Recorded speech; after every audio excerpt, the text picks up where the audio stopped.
जब हम फ्लाइट में सफर कर रहे थे भोपाल से जब दिल्ली आए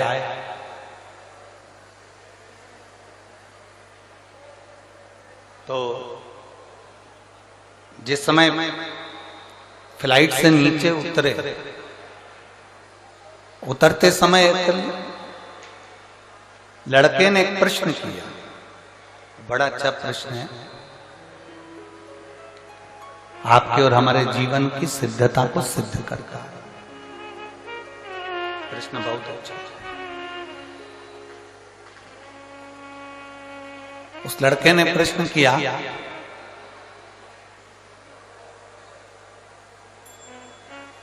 शिव में और शिवलिंग में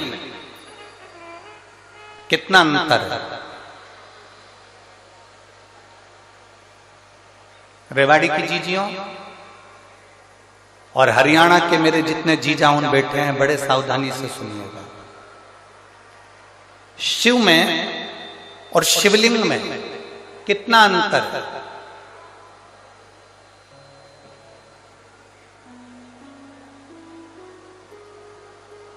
दिल्ली में कोई विवेक बिहार का वो लड़का था जिसने वो प्रश्न किया था और हमने उस बच्चे से कहा था कि अगर बन सके तो पहले दिन की कथा जरूर सुनना रेवाड़ी की। उस कथा में हम वर्णन करेंगे कि शिव में और शिवलिंग में कितना अंतर है। घर के अंदर भगवान शंकर की मूर्ति नहीं रखाती है, घर के अंदर भगवान शंकर का शिवलिंग रखा था। आप लोगों के घर में क्या है? जम के बोलो जरा। शिवलिंग है। मूर्ति में और शिवलिंग में अंतर क्या है?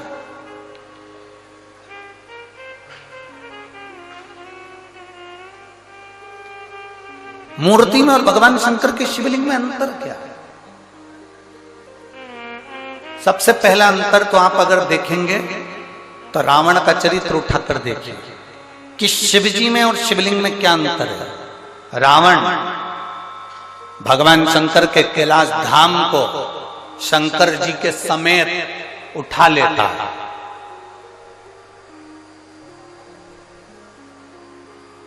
लंकाधिपति रावण, लंकाधिपति लंकेश शंकर भगवान को कैलाश पर भगवान शिव बैठे हैं और रावण भगवान शंकर को कैलाश के समेत शंकर भगवान को उठा लेता है।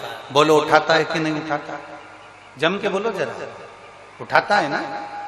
रावण भगवान शंकर को कैलाश के समेत उठा लेता है और वही रावण जब शिवलिंग पृथ्वी पर रखा जाता है, रावण अपनी पूरी शक्ति को लगा देता है तो भी शंकर भगवान के शिवलिंग को नहीं उठा पाता है।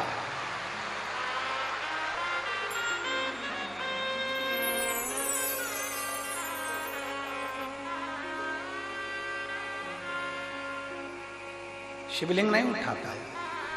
भगवान शंकर के शिवलिंग को नहीं उठा पा रहा।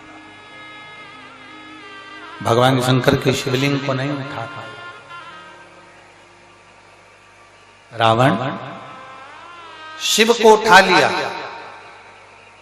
रावण ने कैलाश पर्वत को उठा लिया, पर रावण शिवलिंग को नहीं उठा पाता। आखिरी में लंकाधिपति रावण हार जाता है और शिवलिंग वहीं पर छोड़कर लंका चले जाता है और वो शिवलिंग बैद्यनाथ जी के रूप में पूजा जाता है।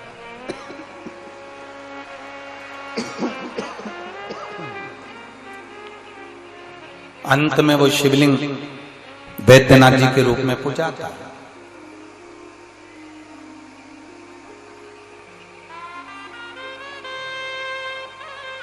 नहीं उठा वो शिवलिंग,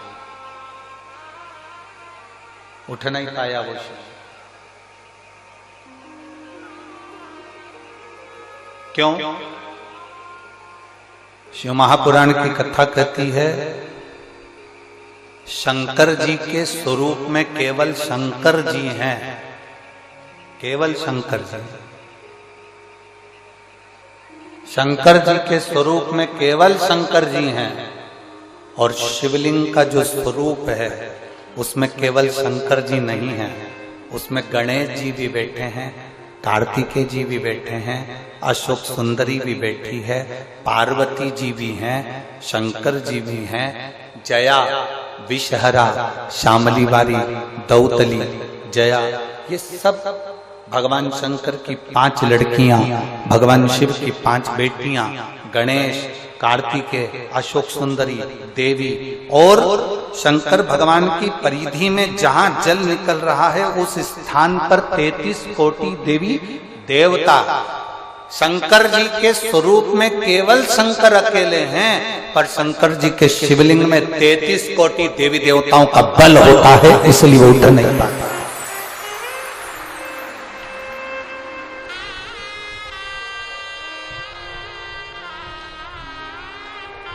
ब्रह्मा जी की पूजन करने के लिए कहीं नहीं जाना, भगवान विष्णु की पूजन करने के लिए कहीं नहीं जाना, इंद्र की पूजन करने के लिए कहीं नहीं जाना, गरुड़ वरुण की पूजन करने के लिए कहीं नहीं जाना, नवग्रह देवता की पूजन करने के लिए कहीं नहीं जाना, एक एक देवता की, कुल देवी, पितृदेव, वास्तुदेव, आहुतदेव, वासुकी देव, ये सारे देवताओं की पूजन करने के लिए कहीं नहीं जाना।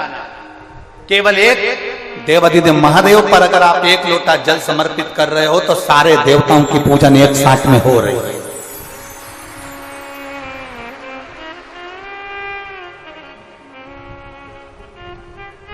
शिव को उठाना सरल है पर शिवलिंग को उठाना कठिन। और दूसरा प्रसंग आया, आप लोग वृंदावन के नजदीक में रहते हैं,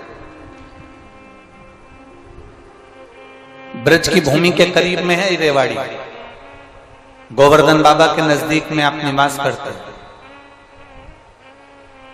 राजा कंस, जिस कंस ने अपना उपद्रव मचाया, जिस कंस ने सब कुछ अपना बना लिया, जिस कंस ने अपनी बहन को कारागार में डाल दिया, जिस कंस ने अपने दामाद को कारागार में डाल दिया, जो कंस भगवान कृष्ण का द्रोही बन गया, वो कंस महेंद्र पर्वत पर जाकर, जिस जगह पर भगवान परशुराम बैठकर तप साधना करते हैं, कंस परशुराम भगवान को पर्वत के साथ में उठा लेता है। वो कंस, वो राजा कंस महेंद्र पर्वत पर परशुराम भगवान को महेंद्र पर्वत के समेत उठा लेता है, महेंद्र पर्वत के समेत। अब एक दिन कंस आया और परशुराम भगवान महेंद्र पर्वत पर बैठकर तप साधना कर रहे थे और कंस उनको उठाने वाला, पर्वत उठता नहीं है। कंस जब भी महेंद्र पर्वत पर जाता था परशुराम भगवान को पर्वत के समेत उठा लेता था, पर आज पर्वत उठा नहीं। कंस ने एड़ी से चोटी तक का बल लगा लिया पर वो महेंद्र पर्वत नहीं उठा और ना परशुराम भगवान उठे।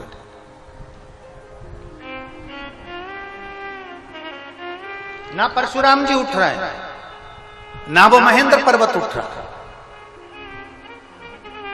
कंस को लगा कि आखिर हुआ क्या ऐसा कि जिस महेंद्र पर्वत को मैं उठा लेता था वो महेंद्र पर्वत आज उठ नहीं रहा, जिस परशुराम जी को मैं महेंद्र पर्वत से साथ में उठा लेता था वो महेंद्र पर्वत नहीं उठ रहा। आखिर बात क्या? कंस की बुद्धि में ये बैठ नहीं पाया कि आखिर हो क्या रहा। रावण को भी ये सुध में था, मैं जब कैलाश पर्वत उठा सकता हूं, मैं जब शंकर भगवान को उठा सकता हूं, पार्वती जी को उठा सकता हूं, मैं गंगा की धार को उठा सकता हूं, मैं नंदीश्वर को उठा सकता हूं, तो फिर ये शिवलिंग क्या लगता है, शिवलिंग को उठाने में मेरा क्या जाता।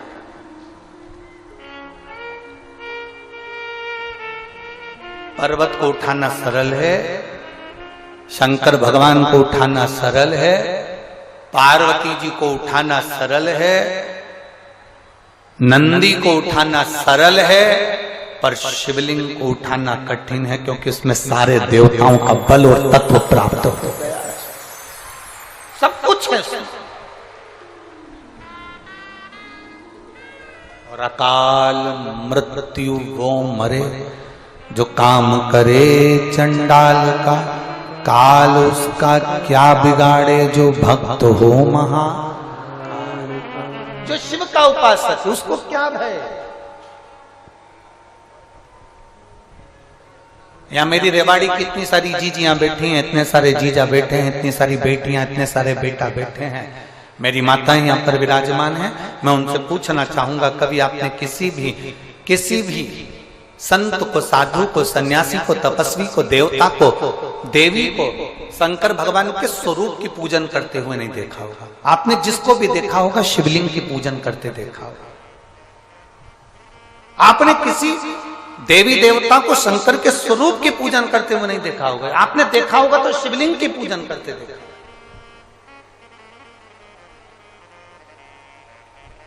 कारण क्या है?